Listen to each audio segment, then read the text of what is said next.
first-degree murder. To judgment of this court, you are guilty.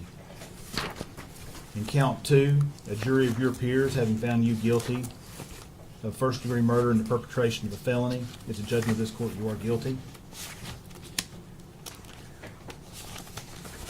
In count 3, a jury of your peers having found you guilty of first-degree murder and the perpetration of a felony, it's a judgment of this court, you are guilty.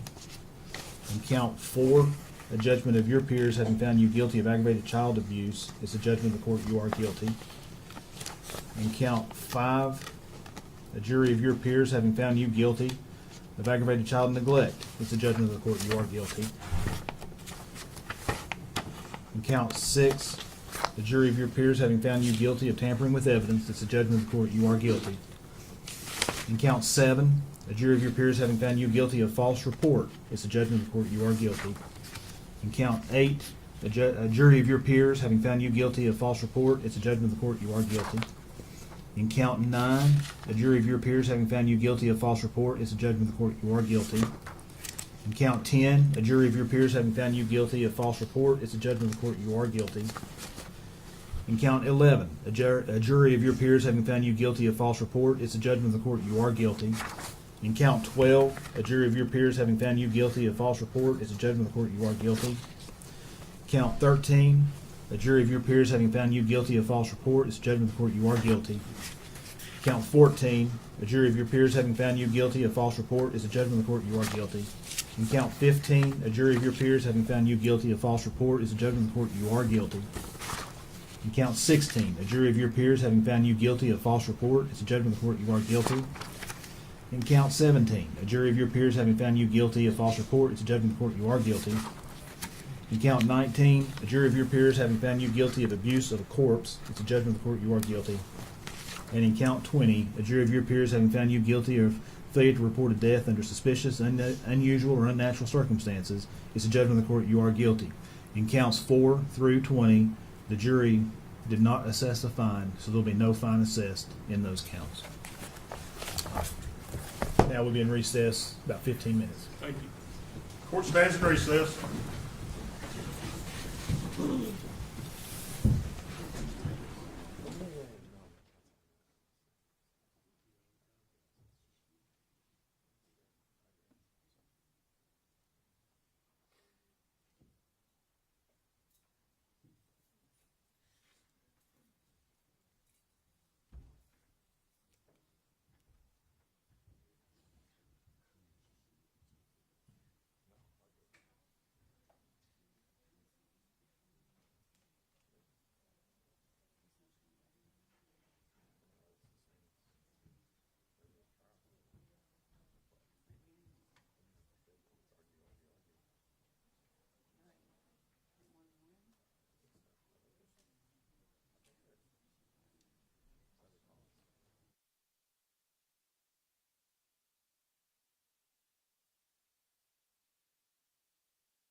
Mr. Scott, are you ready? Yes, sir. All right, we need to bring the defendant in. Because we're prepared with 2 witnesses right now. We have a witness still on the way. She's not far away, hopefully. Right. Well, the state will go first, and then I don't think that's going to help much.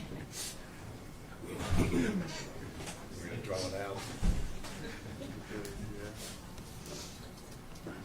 Read it into the record.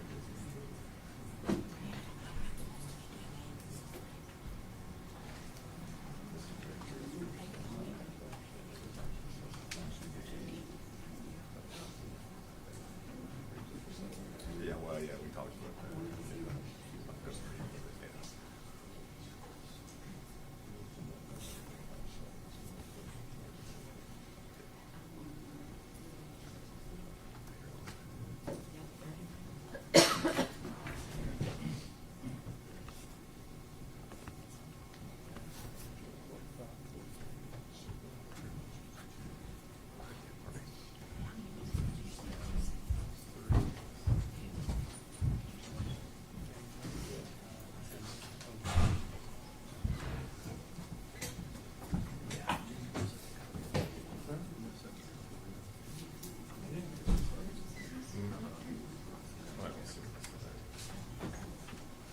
all right. If the jury is ready, we'll bring them in.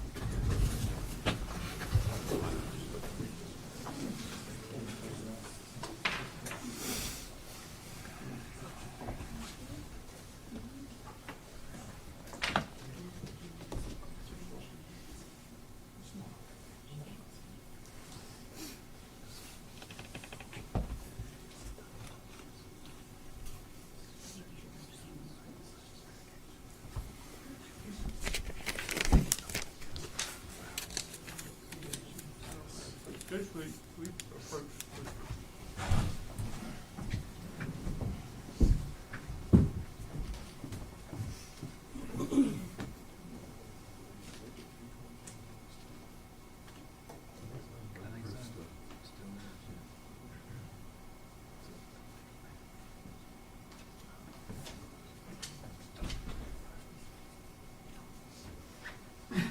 Point at him, but it's really strong.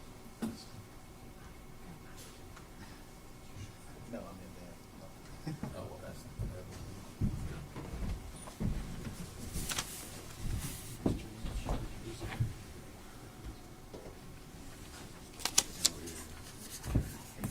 Everyone stand, please.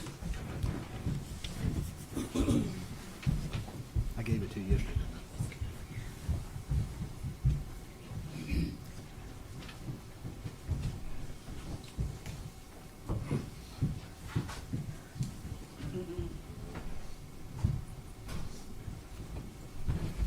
You may be seated. Thank you.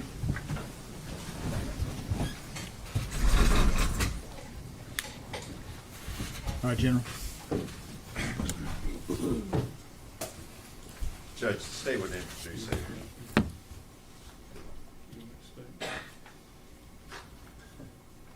I'm sorry. You can do an opening statement if you'd like to. Okay, no, state doesn't do any opening statement, Judge. Do you have an opening? I do. Okay.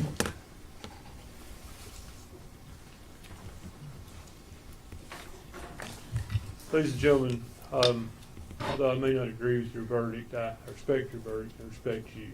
And I thank you for your time, and I have one more thing to ask you. You have to make a decision now, and that decision it's going to mean the difference. If you sentence Megan Boswell to life in prison, she'll be released when she is probably 69 years old. That'll be 8. She's been in jail. You probably realize she has been in jail since she was 18 years old. She went to jail February the 25th of 2020, and she hasn't been released. So with that said, if you give her a life sentence, it would be 51 years. That's what I'm asking you to do. If you give her a life without sentence, she will never be released from prison. That's the difference. So it would be the difference between her being released at what I believe would be 69 to 70 years old, or never being released.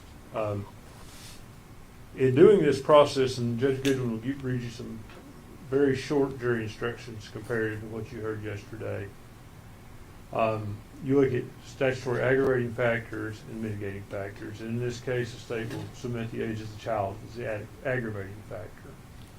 Our mitigating factors, we've listed several of those. They include no significant criminal history, her youth and age at the time the offense was committed. She was 17 when she had Evelyn. She was 18 when Evelyn died. You'll hear more about her unstable and chaotic home life. You'll hear from her mother, Angela Boswell. She's here today. You'll hear from Angela about domestic violence that Megan witnessed between her parents. You'll hear from Angela about drug use that Megan witnessed her parents engage in. You also hear about her schooling. It wasn't seamless, and how one of her primary role models was her grandfather, Tommy Boswell's father. He died when I think she was 11 or 12 years old. You'll hear that. And then finally, you'll hear a little bit about her younger siblings, Elijah and Charlotte. Elijah has a disability that Megan has looked after him and tried to help take care of him. And then you're also feel free to look at any other thing you've heard in the proof and making that decision as far as a mitigating factor. Anything else you've heard in all the proof from any of the witnesses.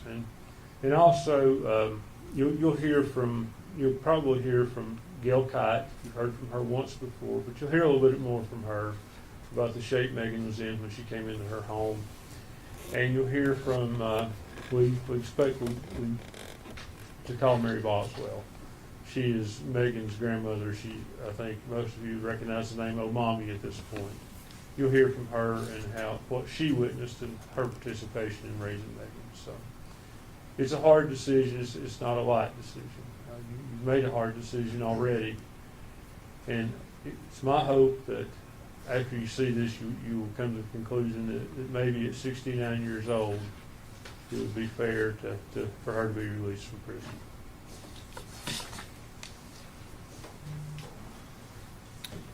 All right. General proof. Yes, Judge. At this time, the state would introduce a copy of birth certificate of Evelyn Boswell. All right. That'll be Exhibit 262. I'm going to keep the exhibits in sequential numbers, but I've started a new sheet for the sentencing part.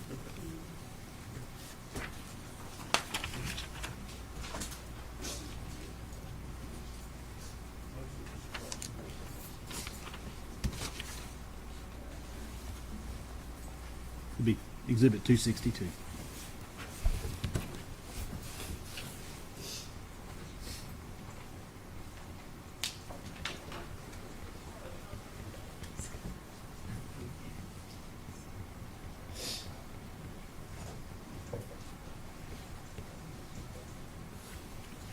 Any other proof, General?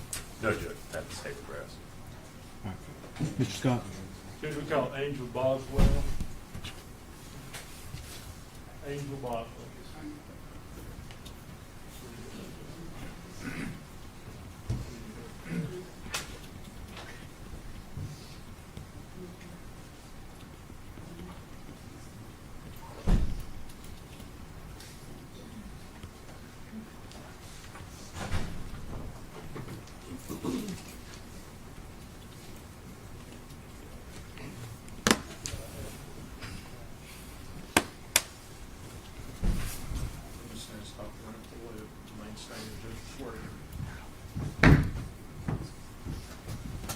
Raise your right hand, ma'am.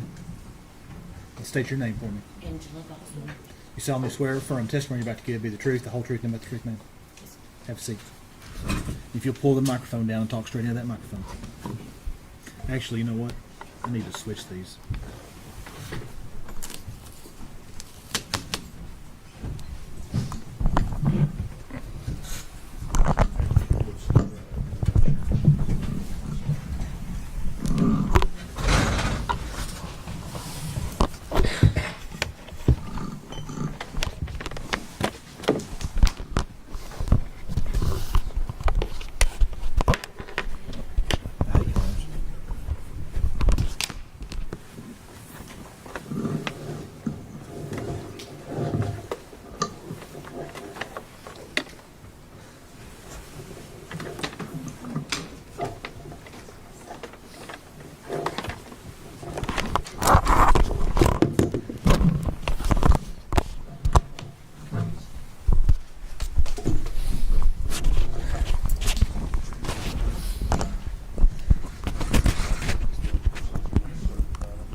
Ready to go, Judge? Ready. Ma'am, state your name for the record. Angela Boswell. You are Megan Boswell's mother. I am.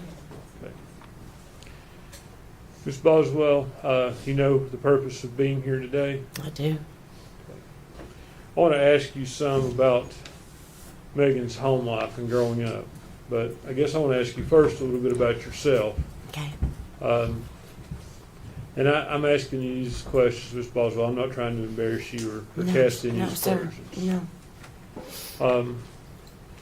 You married Tommy Boswell when you were how old? First time 15.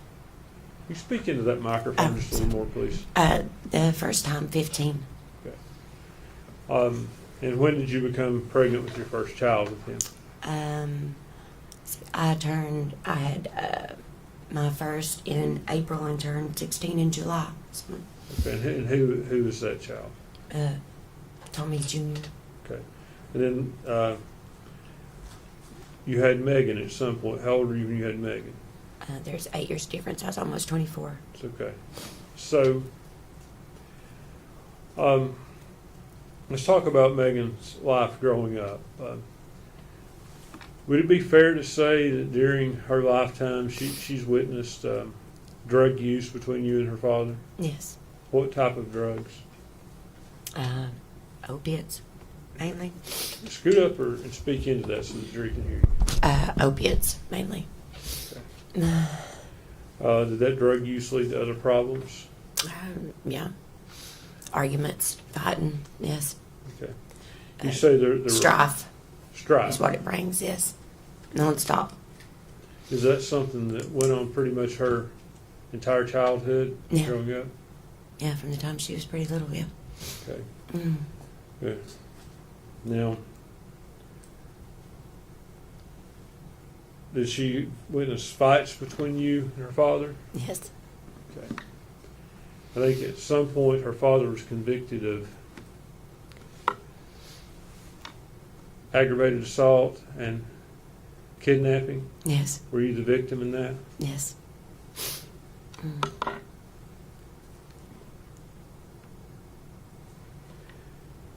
Do you remember ever taking Megan to any AA meetings with you? Yes, I did. How old was she when you did that? Let me think.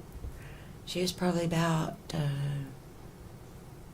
7 or 8. First ones I started taking her to. 7 or 8, 8 or 9, somewhere around in there. Yeah. Mm. Now due to the strife in your home, was she raised by her grandparents to some degree? Yes. Okay. And what were their names? Mary and Danny Boswell. Okay. Mary Boswell, would that be who's known as a mommy? Yes. Mm.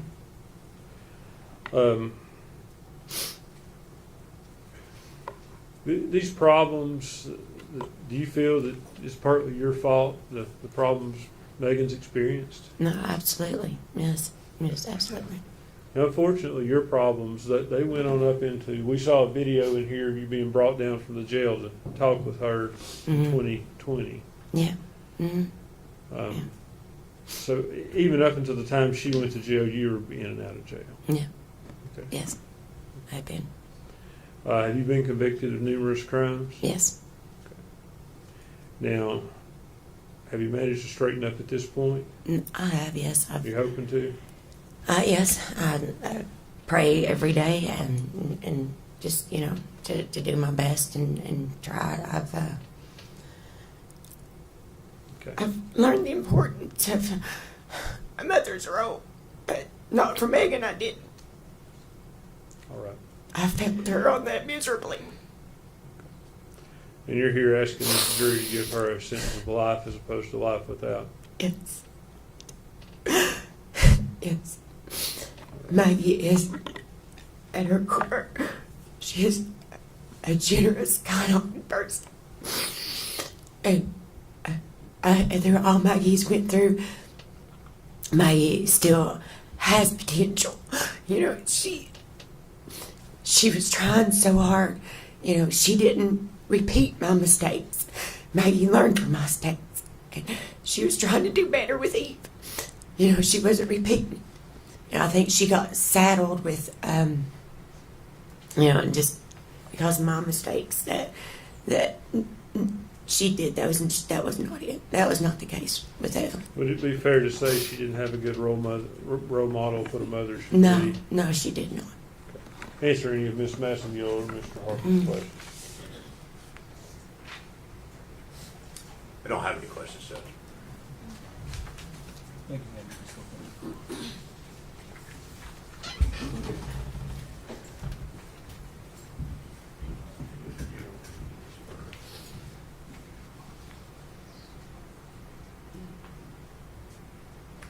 Judge, at this time, I have some judgments of conviction on Tommy Boswell I'd like to put in by agreement with Mr. Harper. No objection, Judge. Okay. I'd ask these to be made the next 4 exhibits.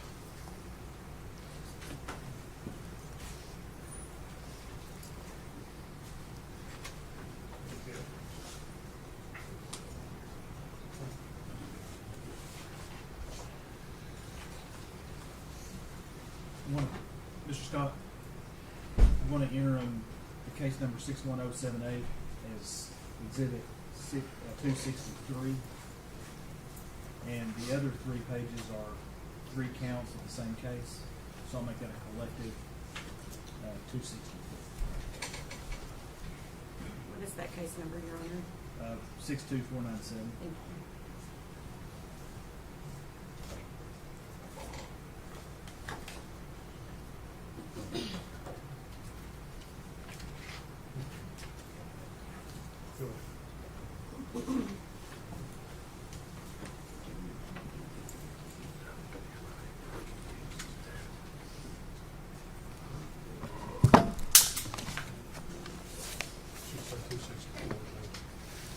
Yeah, the first page is 263, case 61078, and case 62497. Those 3 pages are 264.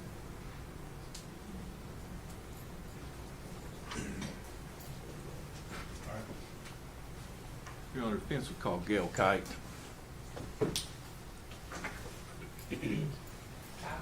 Kite. It was Kyte, right? I believe so, Your Honor. I'll have her spell it. I think she was a witness in the trial, but I'll go back to that.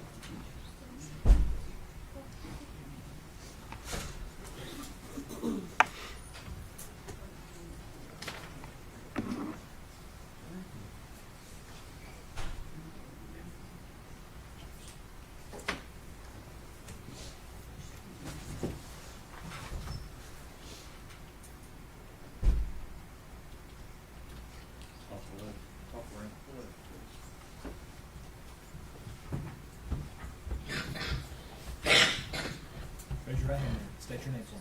Gail Kite. Ms. Kyte, do you solemnly swear from the testimony you're about to give to be the truth, the whole truth, and nothing but the truth, ma'am? I do. Have a seat. Speak into that microphone.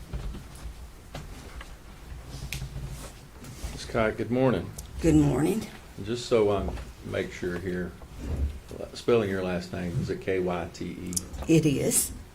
And Ms. Kite, you've previously testified in this hearing as the state's witness, is that correct? That's correct.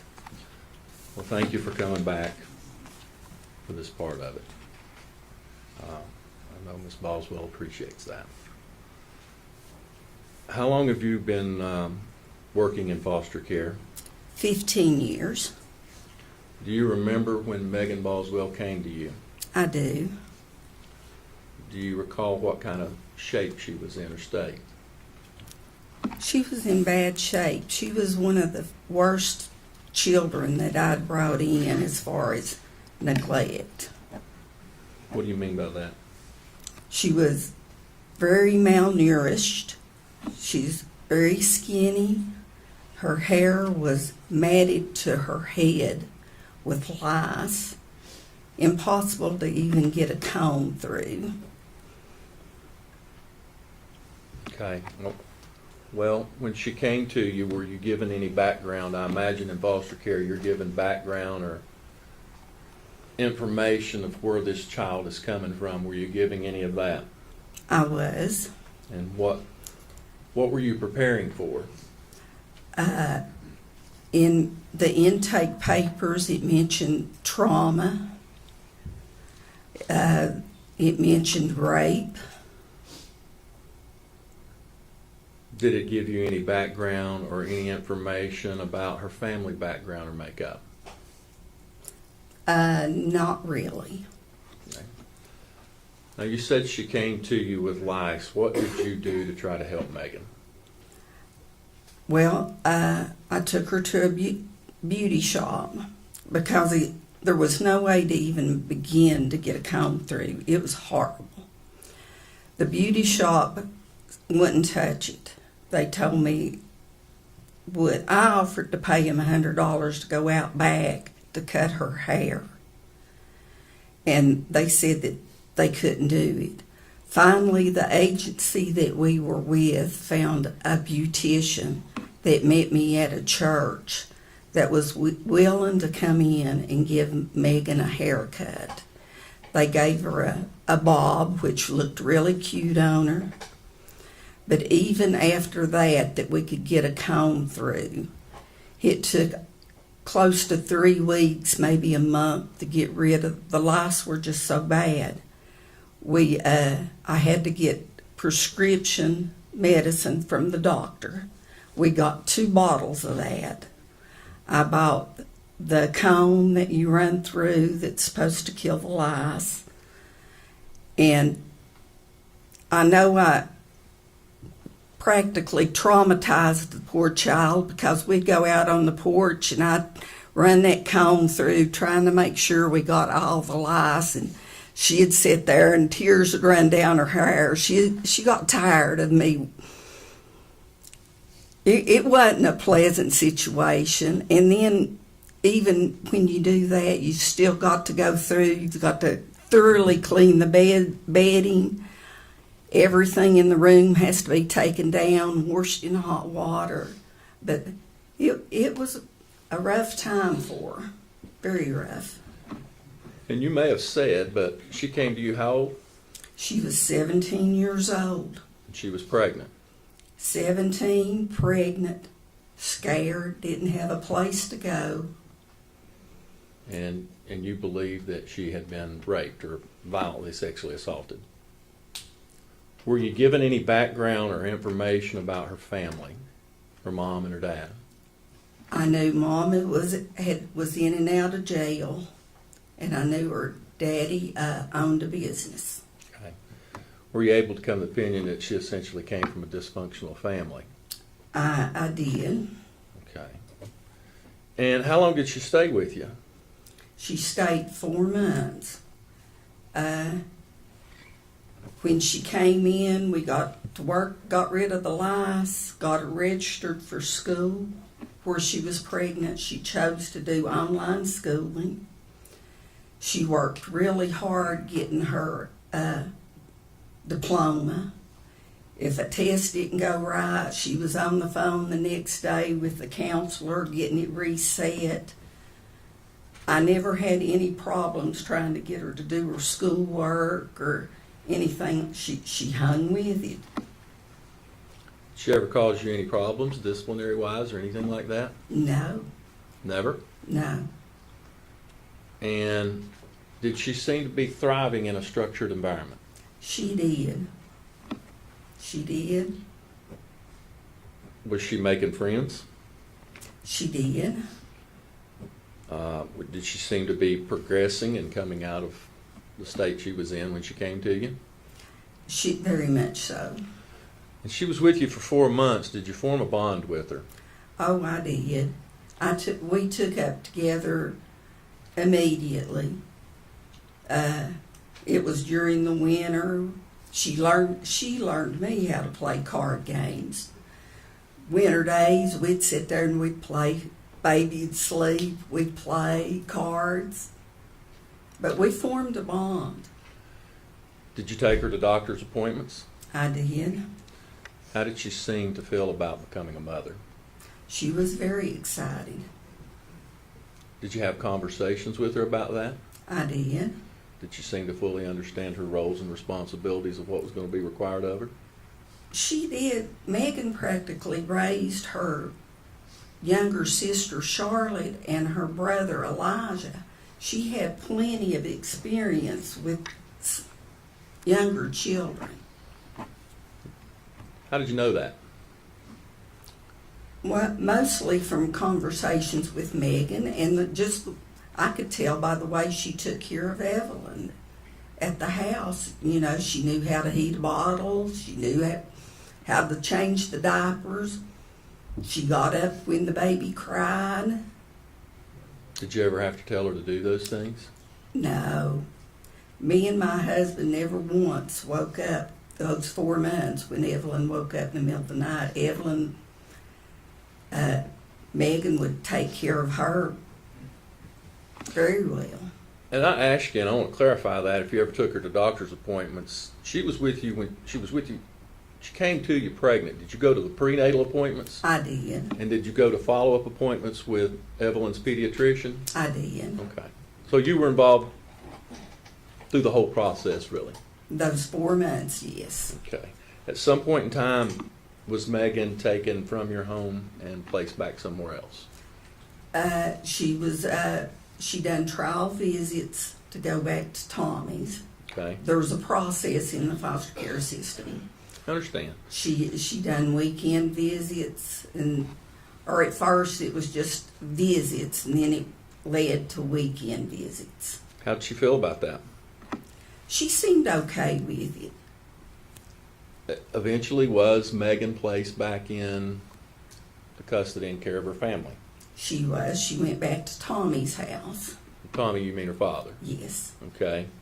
And did you maintain contact with her? I did. How often? We texted back and forth it wasn't a daily time, but I want to say once a month, couple times sometimes couple times a week. It's just according to what was going on and what pictures she had took of Evelyn. When you were talking to her, did you eventually learn that maybe things were kind of getting back off the tracks again? I did. In April, I received a call from her foster care worker saying that Megan had been needed some help, and would, even though she had was out of the foster care system, would I be willing to go and help her out? And I said, no problem. So I called Megan. She told me that her mother had dropped her off at a church. She had drove off and left her and Evelyn there. She had took Evelyn's diaper bag, the baby's supplies. So I told her I'd be right there. I went and picked her up. We went to Walmart, bought baby bottles, formula, diapers, the stuff that a baby would need. Where did you take her? We went back to my home. She spent the night. Her and Evelyn they took showers, a good night's sleep. But then the next morning, she wanted to go back to her mother's family's home. Where's that at? Now, I'm not sure. The place that I took, her grandfather was in the hospital, and she wanted to go there to meet up with her family. So when she left my home, I drove her to the hospital in Kingsport, and she assured me that she would be perfectly fine, and her and Evelyn got out. It'd be fair to say that Megan wasn't getting maybe the familial support from her parents that she was needing at that time. Yes. Okay. I imagine over this time, Miss Kite, that did you ever meet Tommy Boswell Sr. or her mother, Angela? I had never met Angela, but I'd met Tommy several times. You said you agreed that she probably come from a dysfunctional family. Let me ask you this. She lived with you for 4 months and you stayed in contact with her after she moved out. It's your opinion, you know her, you talked to her. Do you think Megan ever knew what a normal family looked like? No. No. Did she crave that? I think so. Was she wanting that for Evelyn? I think so. Well, it's obvious why we're here today. You know why you're testifying. Are you asking this jury to just give her life? I am with the possibility of parole. This child has been traumatized. She's made bad mistakes that has to be paid for. But I think she deserves a chance to come back out to the real world.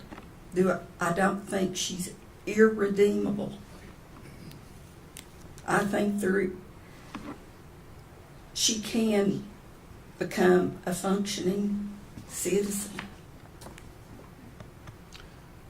Ms. Kite, I thank you again. If you would answer any questions that the state has for you. Nothing from the state judge. Thank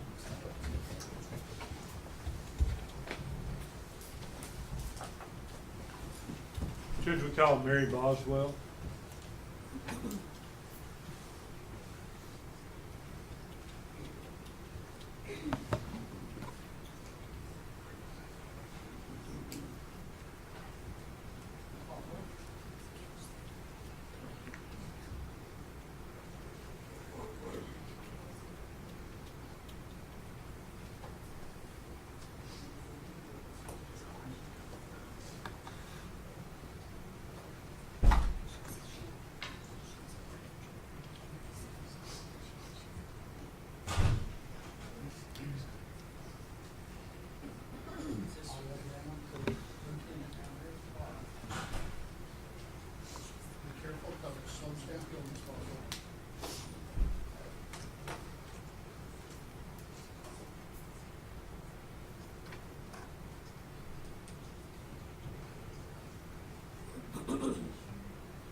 Models? Yes, we loved her like she belonged to us. Okay, when did he pass, ma'am? 11 and a half years ago. Soon be 12 this summer. So that would have been when Megan was, I guess, what, Maybe 12 years old or 12 something. years old? Mm-hmm. Did you see that take an impact on her? Yes, it did. Okay. And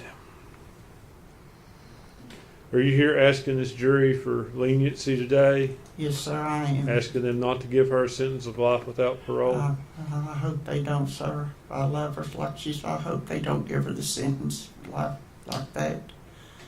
I'd love to give her my home if I could take her home today. That's how much I love her. I understand. Thank you, Ms. Boswell. Answer any of Mr. Harper or Ms. Masseyville's questions. No questions, Judge. Ms. Boswell, thank you so much. Okay, I'm leaving. Thank you for going down there.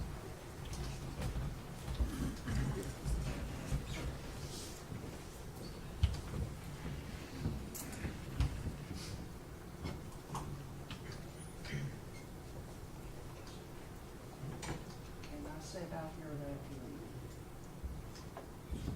It's not subject to recall. You're welcome to stay in the courtroom. Okay, thank you. We approach.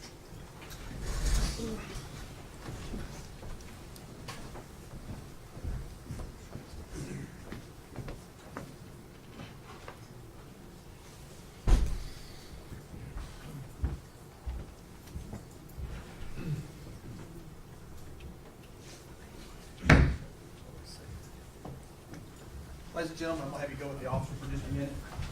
It won't take long. Everyone stand, please.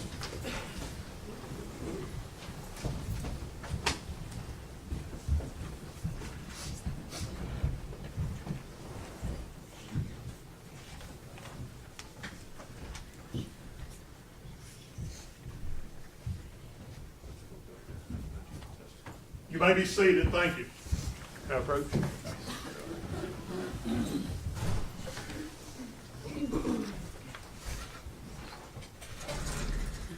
All right. Go ahead, Mr. Scott. Megan, we've talked about this before. You understand you have a right not to testify. Yes, No one could force you to testify. yes.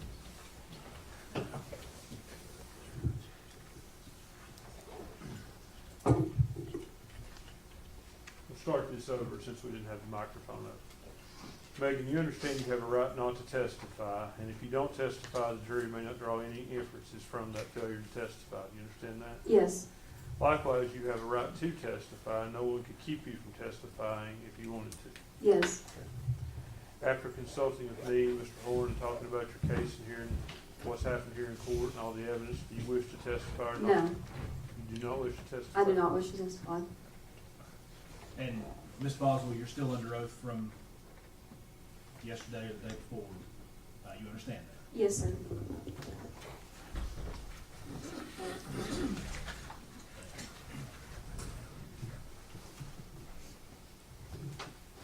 Do you have any other proof? And before we bring the jury in, one thing that I forgot to do yesterday, was when we excused the alternates, I took the contents of one of their books,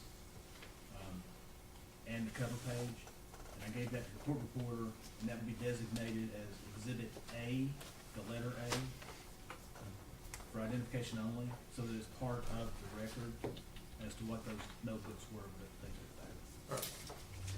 All right.